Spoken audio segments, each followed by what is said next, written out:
The rain was falling heavily the night she found him. The streets were quiet, only the sound of water dripping from rooftops and the distant bark of a stray dog. She was walking home from her late shift at the bakery, her old umbrella barely keeping her dry. As she hurried along, she heard a faint cry. At first, she thought it was just a cat, but the sound was too fragile, too desperate. She stopped, her heart beating faster, and followed the sound to a small cardboard box near a lamp post. Inside the box lay a baby, tiny, shivering, and soaked from the rain. His face was red from crying, his little hands reaching into the cold night air as if begging for warmth. She froze for a moment, staring in disbelief. Who would leave a baby out here in the storm? Her heart ached just looking at him. Without a second thought, she put down her umbrella, picked up the baby, and held him close to her chest. He was so light, so fragile, it felt as if he could break with the slightest touch. She took off her old scarf and wrapped him tightly, whispering softly, "Shh, you're safe now.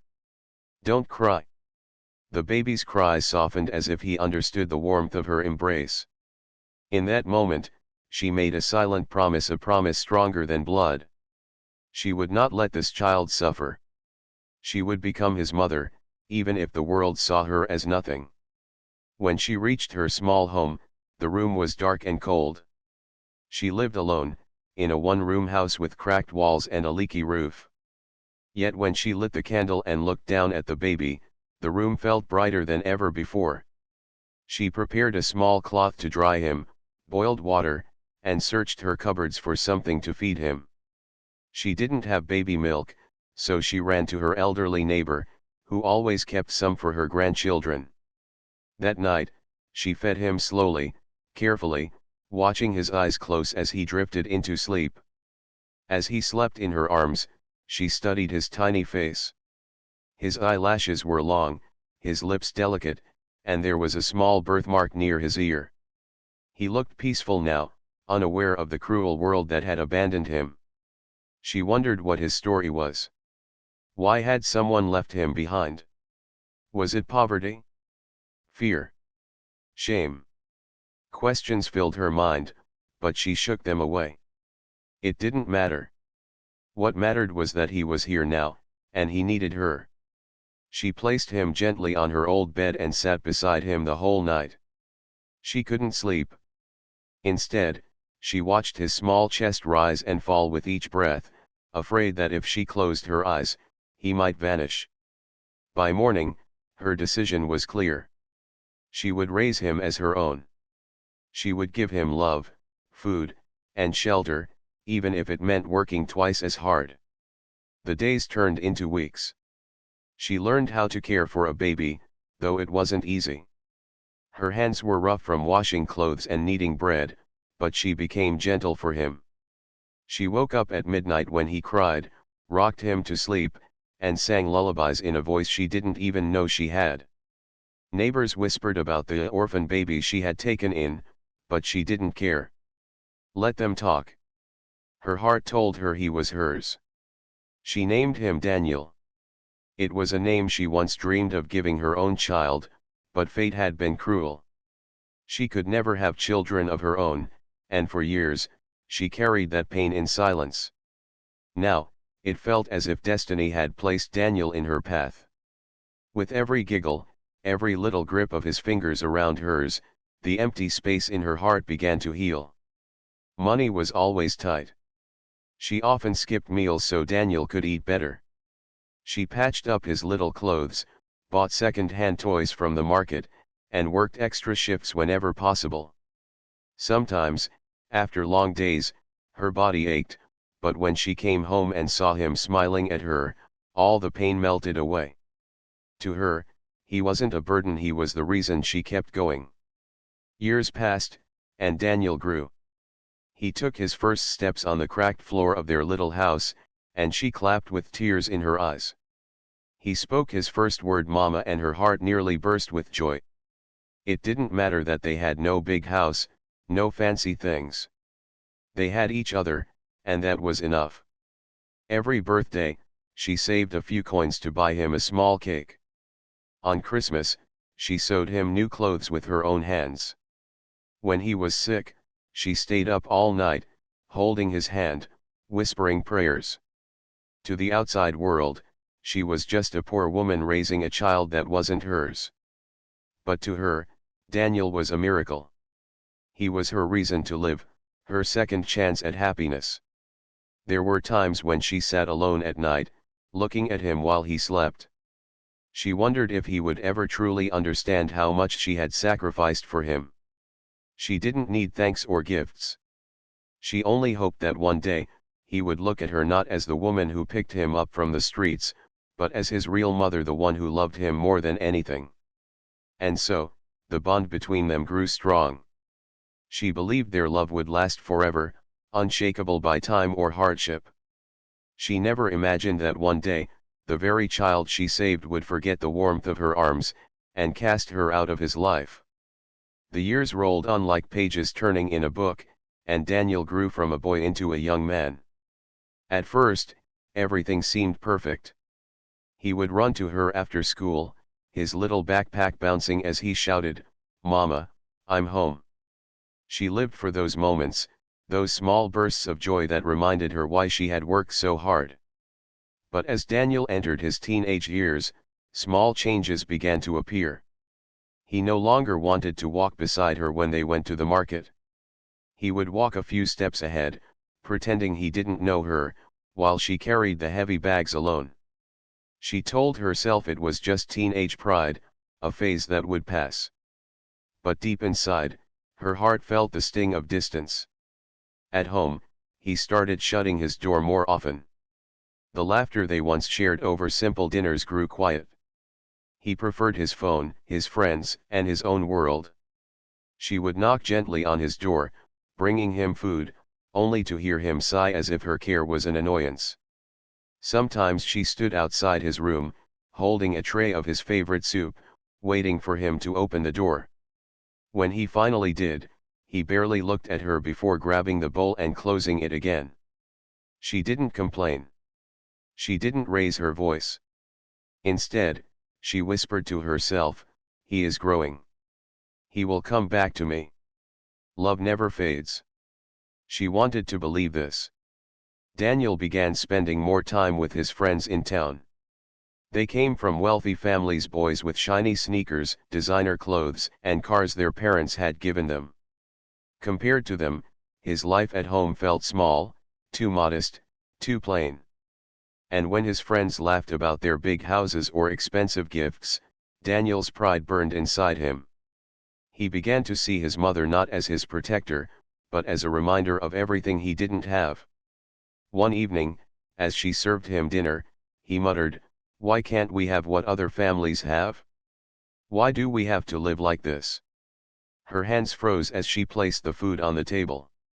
She looked at him with soft eyes and said gently, "We may not have much, but we have each other. That is worth more than gold, Daniel." But he rolled his eyes, pushing the plate away. "That doesn't mean anything, Mama. Love doesn't buy shoes. Love doesn't get me respect. People look down on me because of you." The words struck her like a blade. She stood there silently, her lips trembling, but she didn't argue. She only whispered, "I'm sorry you feel this way." That night, when he went out with his friends, she sat alone in the kitchen, staring at the untouched food. Tears rolled down her cheeks, but she wiped them quickly, afraid that if he came back and saw her crying, it would push him even further away. At school events, the distance became even more obvious. When she tried to attend his sports games, he begged her not to come. "Please, Mama, just stay home. I don't want my friends to see you." She smiled weakly, hiding her hurt, and agreed. On the nights of his matches, she sat by the window, imagining him scoring goals, cheering silently in her heart.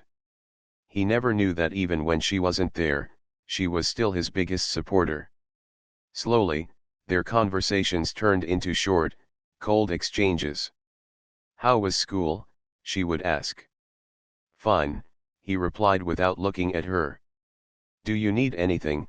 She would try again. No, he said, eyes glued to his phone. Sometimes she wondered if she had done something wrong.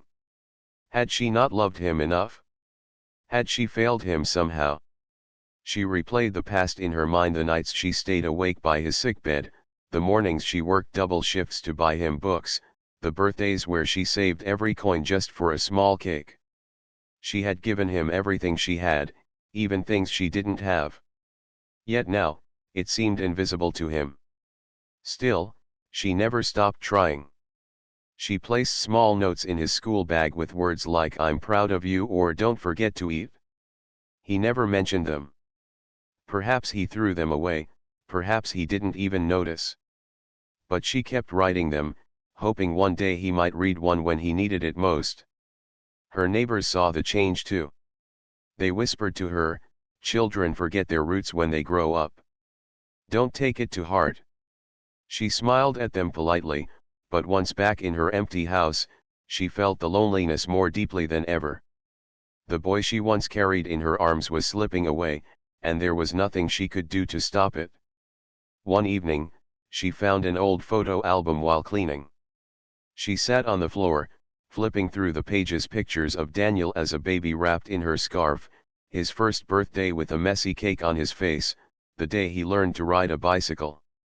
She touched each photo, her fingers trembling, and whispered, "Where did my little boy go?" As Daniel grew taller and stronger, the wall between them grew thicker. He stopped calling her mama. He started calling her mom, in a tone that carried impatience rather than warmth. She noticed how he spoke kindly to strangers but spoke to her with irritation. It was as if she had become invisible in his world, reduced to nothing more than the woman who cooked his meals and paid the bills. And yet, every night before bed, she still whispered a prayer for him. Keep him safe. Guide him. Let him know he is loved. She prayed not for wealth, not for herself, but only for her son's happiness. But life was preparing to test her heart even further. For the day would come when Daniel's growing pride would no longer just hurt her, it would break her completely.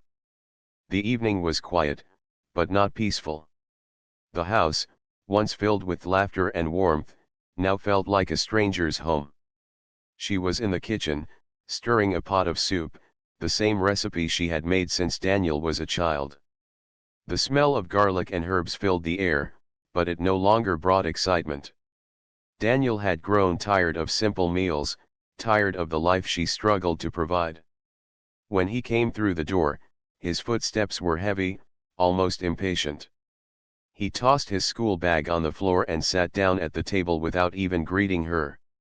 She wiped her hands on her apron, placed the steaming bowl in front of him, and smiled softly. "You must be hungry. I made your favorite." But instead of gratitude, Daniel frowned. He looked at the bowl as if it were an insult. "This again? Soup. Don't you know how embarrassing it is to eat like this every day? Everyone else gets proper meals. We're always poor. Always the same." Her smile faded, but she kept her voice gentle. "It may be simple, Daniel, but it's made with love. That's what matters most." He pushed the bowl away, the spoon clattering loudly. His face twisted with frustration. "Love doesn't matter, Mom. Do you even understand? My friends laugh at me because of you. They say I live in a shack. Do you know how that feels?" The words struck her like stones. She opened her mouth to answer, but nothing came. Instead, she lowered her gaze, her fingers gripping the edge of the table. After a long silence, she whispered, "I'm sorry you feel ashamed of me." But Daniel wasn't finished. His voice rose, sharp and bitter. "You don't get it, do you? You're not even my real mother. Why should I care what you say? Why should I even listen to you?" Her breath caught in her throat. She froze as if the air had been stolen from the room. Those words, those cruel, careless words echoed louder than thunder.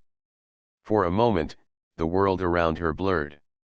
She saw the baby she once found in a cardboard box, crying in the rain. She saw the nights she stayed awake when he had a fever, the mornings she worked herself to exhaustion just to keep food on the table. And now, all of it was being erased by one sentence, "You're not even my real mother." Her lips trembled. She wanted to speak, to remind him of everything she had done, but no sound came out. Tears welled in her eyes, but she refused to let them fall. She stood quietly, holding her dignity as tightly as she could. Daniel grabbed his bag again and stormed toward his room. "I'm tired of this life. I deserve better than this." When his door slammed shut, the silence that followed was unbearable. She stood in the kitchen, staring at the untouched soup, her body shaking. She felt as if the walls around her were closing in, as if the roof above might collapse at any moment. She walked slowly to the window and sat down on the old wooden chair. Outside, the sun was setting, painting the sky in shades of red and orange. Once, she had loved sunsets. They reminded her of hope, of new beginnings. But tonight, the colors felt heavy, like the ending of something precious. She buried her face in her hands and whispered, "I am your mother, Daniel. Even if the world says I am not, I am." Her voice cracked, and the tears she had been holding back finally escaped, running down her cheeks like rivers. But when Daniel came out later that night, she pretended nothing had happened. She didn't want him to see her broken. Instead, she folded his laundry, left his favorite blanket on the couch, and set another plate of food on the table in case he was hungry later. She still loved him, no matter how sharp his words had been. The following days were colder between them. Daniel barely spoke to her, and when he did, his words carried irritation. He spent more time outside, chasing the life he thought he deserved. Yet every time he walked out the door, she stood at the window, watching him leave, whispering a prayer for his safety. At night, when he was asleep, she would quietly enter his room. She adjusted his blanket, placed his shoes neatly by the bed, and stood for a moment watching him. In sleep, he looked like the little boy she once knew, the same soft face, the same innocent breath. She touched his forehead gently and whispered, "You may not call me your mother, but I will always be one." The cruel words haunted her, but they also lit a truth in her heart. She realized that love was not always returned, that sacrifices did not always earn gratitude. Still, her heart refused to stop loving him. She reminded herself that motherhood was not about blood, but about choice. And she had chosen him from the moment she lifted him out of that box. But she also sensed something darker coming. The wall between them had grown tall, and Daniel's resentment was no longer hidden. She feared that one day, his words would not just hurt her, they would change her life forever. And she was right. For the cruel words were only the beginning. The real pain, the unbearable wound, was yet to come. The morning was quiet, but inside the house, the silence was heavy. She woke up early, as she always did, preparing breakfast before heading to work. The smell of bread filled the kitchen, and she carefully placed a plate of eggs and toast on the table. Daniel sat there, scrolling through his phone, his face cold and distant. She smiled gently, trying to break the ice. "Good morning, Daniel. Eat before it gets cold." He didn't look up. Instead, he muttered, "I don't need this. I'm leaving soon anyway." Her hands paused on the teapot. "Leaving?" she asked softly, her heart tightening. Daniel finally looked at her, his eyes hard. "Yes. I don't want to live here anymore. I'm tired of this small house, this poor life. I'm done." The words stung, but she tried to remain calm. "This is your home, Daniel. Everything I have, I gave to you. Why are you speaking like this?" He pushed his chair back with a loud scrape and stood up. "Because this isn't a home. It's a prison. And you're the reason I'm stuck here." I don't want you here anymore. Just, leave. Her breath caught in her chest. For a moment, she thought she had misheard him. She placed her trembling hands on the table. Daniel, you want me to leave my own house? His jaw tightened. This isn't your house. It's mine now. You raised me, fine, but I didn't ask for that. You're not even my real mother. I don't owe you anything. So go. Her world shattered. She felt as if the ground beneath her feet had disappeared. Her heart, the same heart that had carried him through sickness, hunger, and sleepless nights, broke into pieces. She wanted to argue, to remind him of the love she had poured into every corner of his life. But when she looked at his face, she saw only anger, not the boy she once knew. Slowly, she nodded. Her eyes glistened, but she held back the tears. If that is what you want, Daniel, then I will go. She didn't pack much. Just a small bag of clothes, her old scarf, and a framed photo of Daniel as a child. As she folded the scarf, memories came rushing back: the night she found him in the rain, the first time he called her mama, the birthday cakes she made with her tired hands. Each memory burned like fire in her chest. Daniel didn't help her. He stood by the door, arms crossed, watching impatiently as if waiting for a guest to leave. When she walked past him, she stopped for a moment, her voice quiet and trembling. I will always love you, Daniel. No matter where I go, no matter what you think of me, you will always be my son. But he didn't respond. He simply turned his eyes away, his silence louder than any words. She stepped outside, the cool morning air hitting her face. Neighbors peeked through their windows, whispering. Some gasped in disbelief: how could a son drive out the very woman who gave him everything?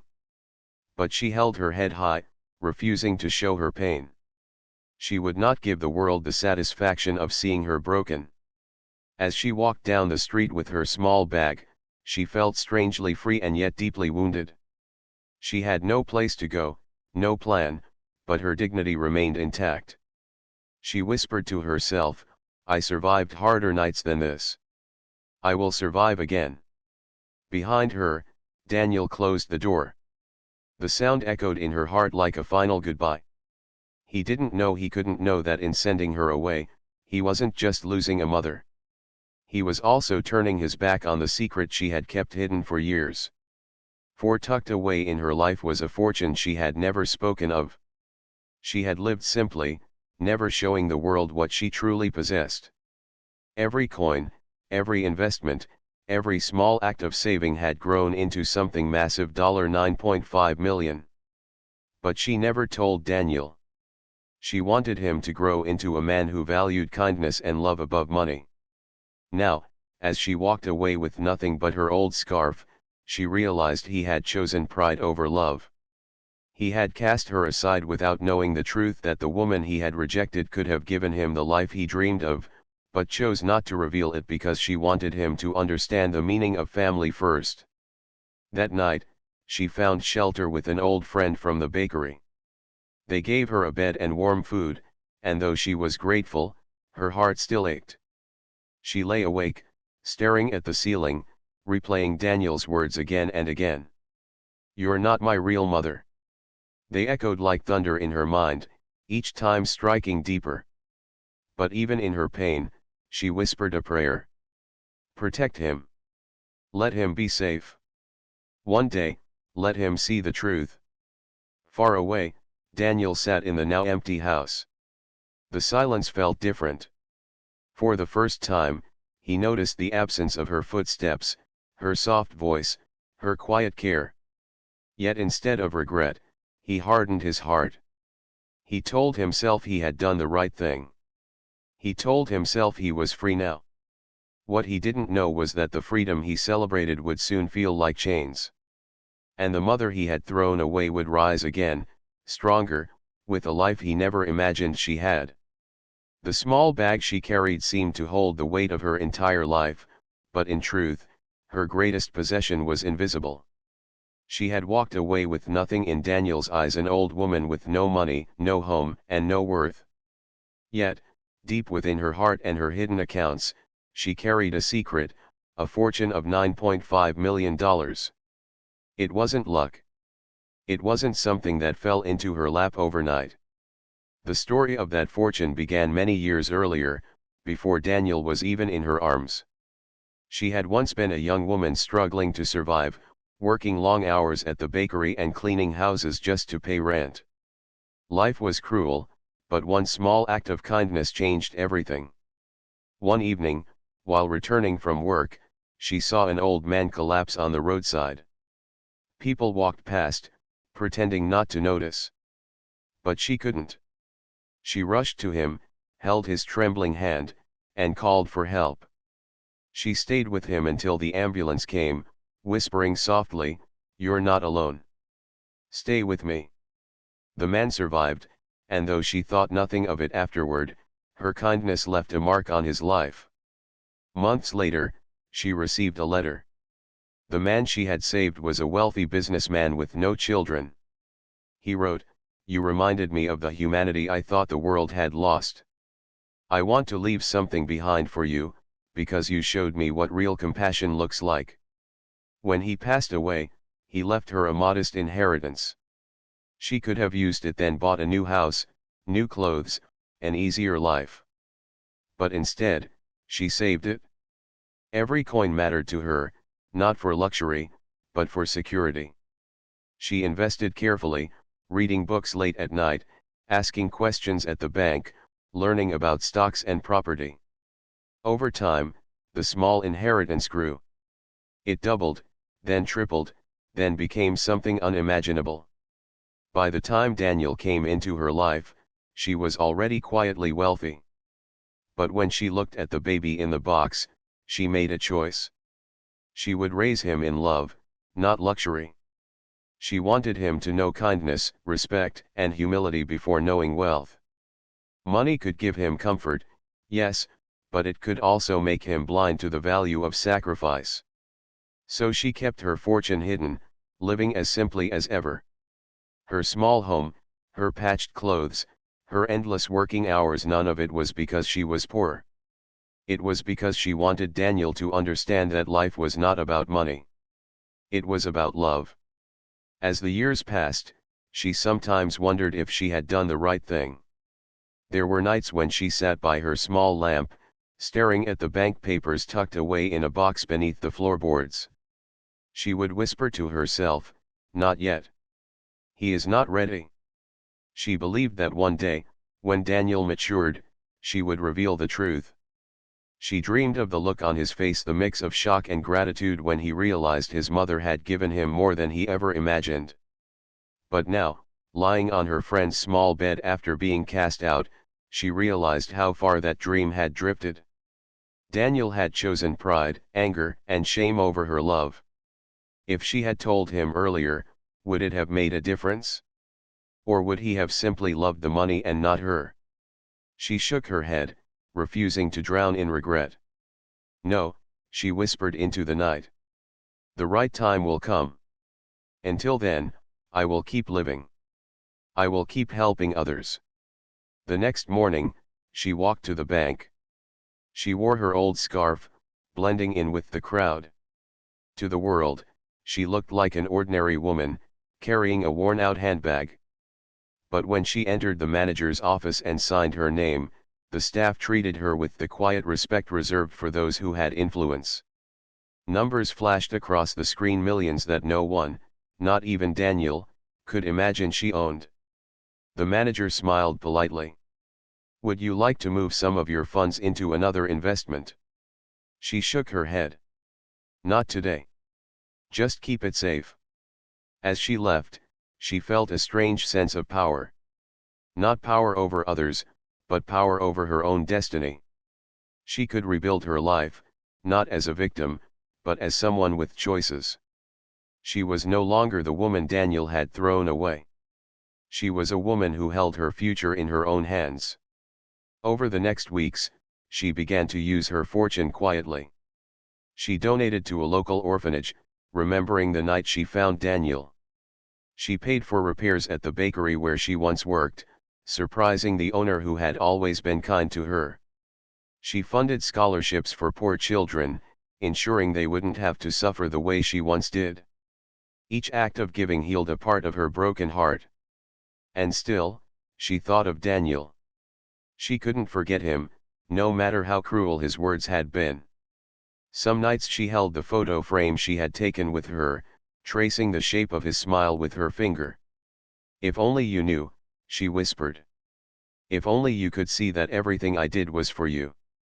But Daniel remained in the dark, believing he had rid himself of a poor, useless woman. He had no idea that the mother he cast aside had the power to change his life with a single signature. One day, perhaps, he would discover the truth. But by then, it might be too late. Daniel thought freedom would taste sweet. When his mother walked out with her small bag, he told himself he had finally won. No more shame, no more poor life. He could live how he wanted now. For the first few days, he felt powerful, almost proud of himself. His friends cheered him on. "Finally, man. You're free. Now you can live like us." They took him to restaurants, to clubs, to places he had only dreamed of going. For a short while, he laughed louder than ever before. He ordered food he couldn't pronounce, wore clothes he couldn't afford, and pretended his life had changed for the better. But reality is cruel, it doesn't wait long to show its face. Soon, the bills started arriving. Electricity, water, rent. He had never noticed how much his mother used to handle. He stared at the papers on the table, confused and angry. Why is it so expensive? How did she manage this every month? He ignored them at first, thinking money would come easily. He borrowed from friends, promised to pay them back. He even sold a few of his mother's old things, things she had left behind. The money was gone within days, slipping through his fingers like sand. One by one, his friends began to disappear. The same people who had laughed with him at parties stopped answering his calls. When he couldn't pay his share of the bills, when he stopped buying them expensive meals, they lost interest. Soon, he found himself eating alone, the laughter of others echoing in the distance. The house grew emptier without his mother. At first, he enjoyed the silence, but slowly, it began to feel haunting. No warm meals waiting on the table. No soft knock on his door asking if he needed anything. No gentle voice telling him to wear a jacket when it rained. He realized the silence wasn't freedom, it was loneliness. One evening, as he rummaged through the kitchen, searching for food, he came across the old photo album. It had been shoved into a drawer, half forgotten. He flipped it open, and there she was, his mother, smiling proudly while holding him as a baby. Another picture showed her clapping as he rode his first bicycle. Then another, of his birthday with a tiny cake she must have worked weeks to afford. His throat tightened. For the first time in years, he truly looked at those pictures. He saw her joy, her sacrifices, her love shining through every page. He remembered how she used to stay awake all night when he was sick, whispering prayers over him. He remembered her calloused hands gently tucking him into bed. And now, she was gone, all because of his own cruelty. The memory of his words returned like a knife to his chest. "You're not even my real mother." He whispered the words aloud, and they sounded uglier than he remembered. How could he have said that? How could he have thrown her away so easily? He sat alone at the table, his head in his hands. Regret burned inside him, sharper than hunger. He wanted to go back, to take the words back, to hold her and tell her she was his only mother. But when he thought of her leaving with her small bag, her quiet dignity, he realized he might never see her again. Days turned into weeks, and Daniel's life only worsened. Debts piled up. The landlord grew impatient. The electricity was cut off one evening, plunging the house into darkness. Daniel sat on the floor, staring at the cold walls, shivering under a thin blanket. For the first time, he felt the kind of emptiness his mother must have fought against for years, except she had faced it with strength, and he could not. One morning, he decided to look for her. He went to the bakery where she once worked, but they told him she had left weeks ago. He asked the neighbors, but no one knew where she had gone. She had vanished quietly, like a shadow. He sat on the steps outside, burying his face in his hands. "Mama, where are you?" His voice cracked, but the streets gave him no answer. That night, he dreamed of her. In his dream, she stood in the rain, holding him as a baby, whispering, "SHH, you're safe now."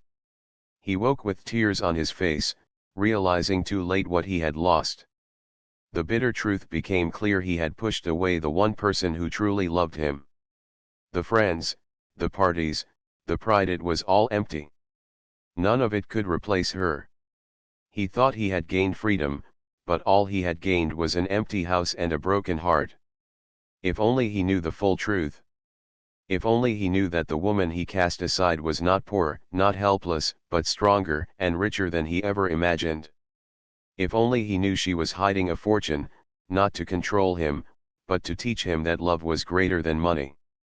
But Daniel didn't know. He only knew regret. And regret, once it takes root, grows heavier every day. She never looked back the day she walked away from the house. At first, it hurt more than anything she had ever endured, but as the days turned into weeks, she found strength she didn't know she had. She told herself, "If I survived loneliness before Daniel, I can survive it again." She started fresh in another town. It wasn't difficult for her to disappear after all. She had lived most of her life quietly, unnoticed.